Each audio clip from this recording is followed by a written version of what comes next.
हाय hello नमस्ते। Welcome back to my channel Sharma ma'am. तो बच्चों आज हम करेंगे क्लास 9th मैथ्स चैप्टर 7 और चैप्टर 7 में हम कर रहे हैं एक्सरसाइज 7.3 का क्वेश्चन नंबर 1।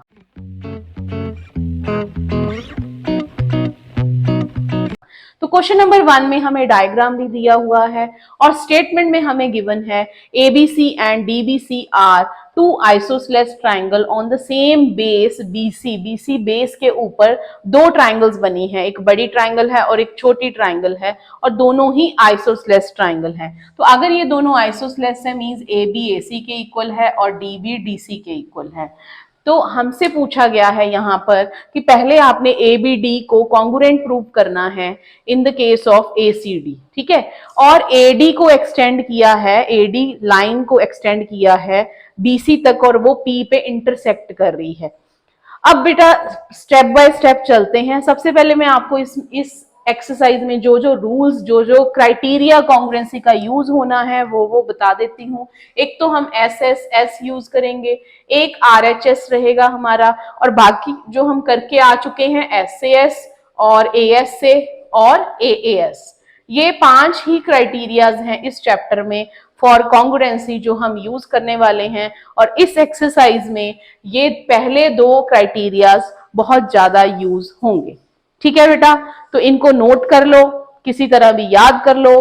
तो अब चलते हैं अपने क्वेश्चन की तरफ। तो क्वेश्चन में फर्स्ट पार्ट को हमने प्रूव करना है।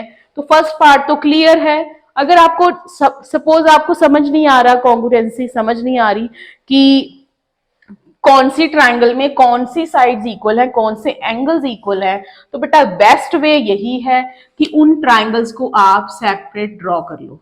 जैसे कि ये ट्राइंगल हो गई ADB और दूसरी है ACD, ये मैंने इसको सेपरेट ड्रॉ कर लिया। तो देखो यहां से हमें सीधा सीधा मिल रहा है कि DB जो है वो DC के इक्वल है, AB AC के इक्वल है और AD साइड हमारी कॉमन हो गई। तो तीनों साइड्स इक्वल हो गई। तो by SSS congruency rule triangles are congruent. तो स्टार्ट करते हैं प्रूफ। हम सीधा प्रूफ लिख रहे हैं यहाँ पर। गिवन टू प्रूफ में आपने यही लिखना है, गिवन में यही लिखना है कि ABC और DBC 2 आइसोसेलेस ट्राइंगल्स हैं, बस और कुछ नहीं लिखना। तो प्रूफ में चलते हैं फर्स्ट पार्ट के लिए। इन ट्राइंगल ABD ये हमने प्रूफ करना है triangle ACD। In triangle ABD and triangle ACD AD is equal to AD common, AD common हो गया और AB is equal to AC हो गया, इक्वल साइड्स हैं और गिवन है। ठीक है, इसी तरह DB is equal to DC हो गया, ये भी हमें गिवन है। तो by SSS congruence rule we have triangle ABD is congruent to triangle ACD। तो ये हो गया हमारा फर्स्ट पार्ट। अब बेटा फर्स्ट पार्ट के साथ ही अब हम सेकंड पार्ट को देखते हैं। सेकंड पार्ट में हमने क्या प्रूव करना है? Triangle ABP is congruent to triangle ACP। तो पहले आप अपनी ट्राइंगल्स को चेक कीजिए जो आपका कंबाइंड डायग्राम है, APB एंड APC। तो ट्राइंगल को हम सेपरेटली भी ड्रॉ कर सकते हैं, जैसे यहां पर है APB, ठीक, और इधर से हो जाएगा APC। तो अब देखते हैं क्या क्या हमें मिल सकता है कॉमन। तो बेटा AB साइड AC के इक्वल गिवन है, AP कॉमन हो गया। अब और क्या रहेगा यहाँ पर कॉमन चीज? तो बेटा अगर मैं यहाँ ये एंगल ले लूं, दिया तो नहीं हुआ ना इक्वल है, दिया नहीं हुआ इक्वल है, बट हमने अभी प्रूव किया है कि ये दोनों छोटी ट्राइंगल्स जो हैं वो कॉन्ग्रुएंट हैं। तो angle 1 is equal to angle 2 हो जाएगा बाय CPCT। तो यहां पर हम लिख देंगे angle 1 is equal to angle 2 by CPCT। बेटा डायरेक्ट नहीं लिखना, याद नहीं करना है। डायग्राम में अगर आपने 1 और 2 लिखा है तो ही यहां लिखिए, अदरवाइज आप लिख सकते हो BAD is equal to CAD। ठीक है, अब इस ट्राइंगल में आते हैं। तो कौन सा क्राइटेरिया बन रहा है? Side angle side, side angle side means SAS criteria बन रहा है। तो लिख देते हैं A B is equal to A C, this is given, AP is equal to AP, common side, and angle 1 is equal to angle 2 from first part CPCT. So this implies by SAS congruence rule, we have triangle ABP is congruent to triangle ACP. अगर triangles congruent हैं, ठीक है, अगर triangles congruent हैं तो हमारे पास क्या result आ जाएगा, यहां पर हमारे पास रिजल्ट आ जाएगा ये वाली साइड इसके इक्वल है, BP is equal to PC by CPCT. मैं यहां पर इसलिए लिख रही हूं, हम आगे जाकर इसको यूज करेंगे, ठीक है। अब नेक्स्ट हमने प्रूव करना है AP bisect angle A as well as angle D. तो ये हमने प्रूव करना था, तो आधा पार्ट तो हो गया, एंगल 1 2 के इक्वल है, मींस जो एपी लाइन है वो एंगल ए को तो इक्वल पार्ट्स में डिवाइड कर रही है। अब मुझे प्रूव करना है कि वो एंगल डी को भी इक्वल पार्ट्स में डिवाइड कर रही है।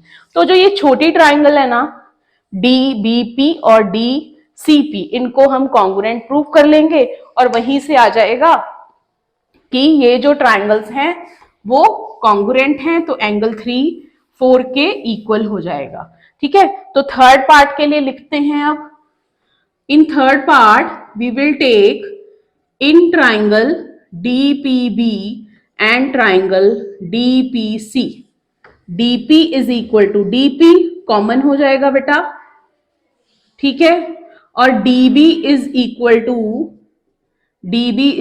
टू डीसी, ये हमें गिवन है। और अभी हमने लिखा है कि बीपी भी पीसी के इक्वल है, BP is equal to PC by CPCT of second part. तो यहां पर रिजल्ट आ जाएगा by SSS congruence rule, triangle DPB is congruent to triangle DPC, ये हो गया, ठीक है। इसी तरह यहां मिल जाएगा ये वाला एंगल इसके इक्वल है, angle 5 is equal to 6, angle 5 is equal to angle 6 by CPCT. तो ये रिजल्ट हम बेटा आगे यूज करेंगे, ओके।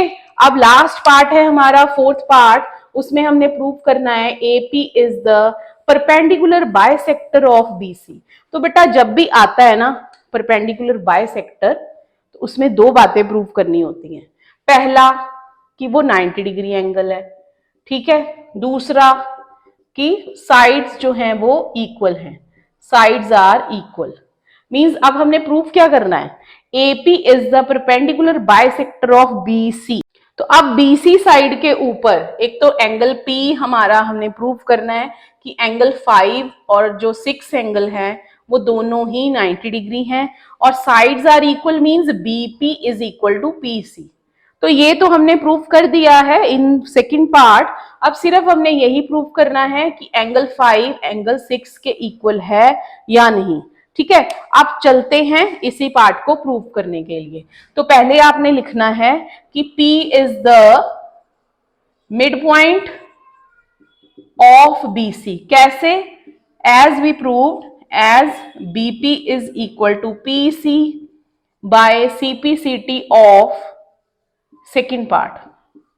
अब चलते हैं दूसरा प्रूव करने के लिए, angle 5 is equal to angle 6 from third part CPCT।